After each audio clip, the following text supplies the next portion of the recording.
Good evening. Welcome to CanCham's first ever virtual celebration of Canadian Thanksgiving. When Canadians think of Thanksgiving, they usually think of the end of a long, joyful summer. They usually think of families getting together, and they usually think of looking ahead to a winter. Those themes go back in the mists of time. But between the original thoughts of Thanksgiving way back then and what we celebrate Thanksgiving now, there's been a lot of twists and turns and one or two oddities. I want to talk a bit about some of these.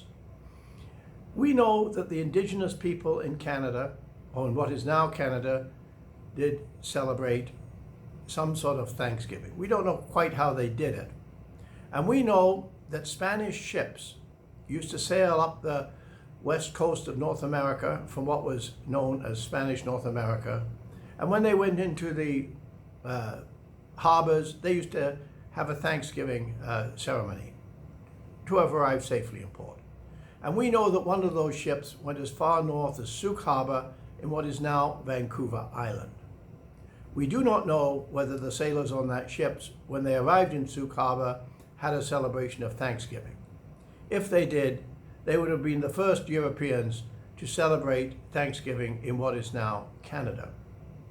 What we do know is that in 1578, Martin Frobisher, a British explorer who was leading an expedition of 15 ships to North America to set up settlements, actually, by mischance or otherwise, ended up in the high northeast Arctic. He suffered a horrible winter. His ships were scattered by storms. One was lost. But eventually, they gathered together again in a bay in Baffin Island. He was so relieved and happy to be with his people together and to have survived that winter that he had a celebration. It was mainly a religious celebration. But he did have a meal. It was on record that there was a meal which involved dried beef, hardtack biscuits, and mushy peas. This was the first sort of Thanksgiving meal that we have on record for what is now Canada. Later, in about 1606, Samuel de Champlain established the French colony of New France. And after establishing it, he held Thanksgiving events. And indeed, he established the Order of Good Cheer to make sure that these events were joyous events and the food was sumptuous. This was a step towards having a party-like Thanksgiving with good food and sumptuous food. The next step in the development of Canadian Thanksgiving actually followed the American Revolution. With the establishment of the new republic to the south, some inhabitants didn't want to live under the new republic, and they emigrated north to what were the British colonies. What was important about that for Thanksgiving was that they brought with them some American traditions, notably serving turkey, serving squash, and serving pumpkin pie. And that became part of Canada's Thanksgiving tradition that we can thank our American friends to the south for. Later, after the end of the War of 1812, there was another development. At that time, there were two different colonies in British North America, Upper Canada and Lower Canada. And they celebrated the end of that war with Thanksgiving events. But being different colonies, they had these Thanksgiving on different dates. This was perhaps the origin of a feature we see in Canada's Federation today, where many holidays are celebrated differently in the different provinces. The next interesting development, actually it was an odd development, was the first Thanksgiving Day after Confederation and the establishment of what is now Canada in 1867.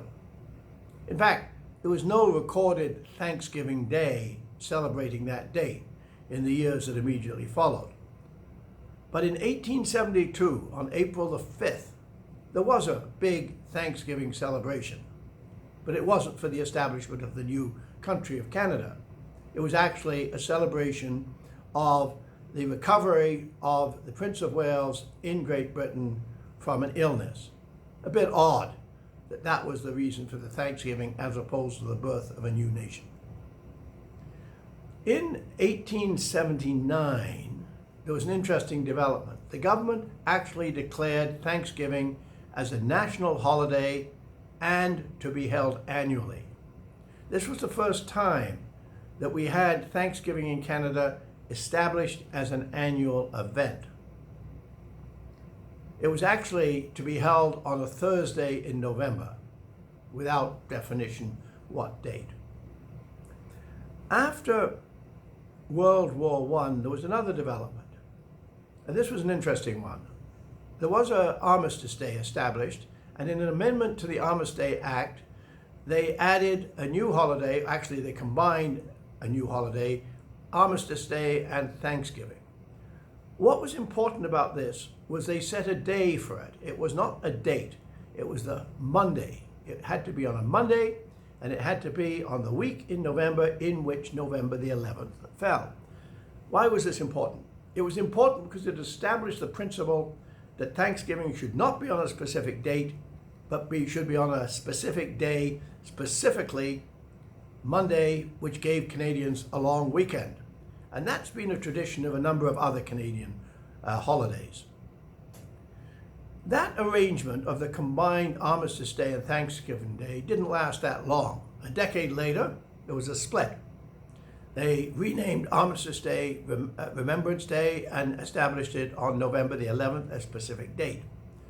But they kept Thanksgiving Day on a Monday, but without designating which Monday and leaving it up to the government to declare which Monday it was. It was usually declared on the second Monday of October, but not in every case. Indeed, it was not until 1957 when on January the 31st, on the basis of a declaration in Parliament, the Governor-General of Canada declared that, and I'll quote it exactly, "A day of general thanksgiving to Almighty God for the bountiful harvest with which Canada has been blessed, to be observed on the second Monday in October," unquote. And that is the basis on which we celebrate Thanksgiving today. Now, what is interesting about this little history is the fact the idea of Thanksgiving for a harvest, for a good summer, actually goes back a long way. But between that long way and now, there have been these key developments. The establishment that there should be a meal, and more that it should be a big feast.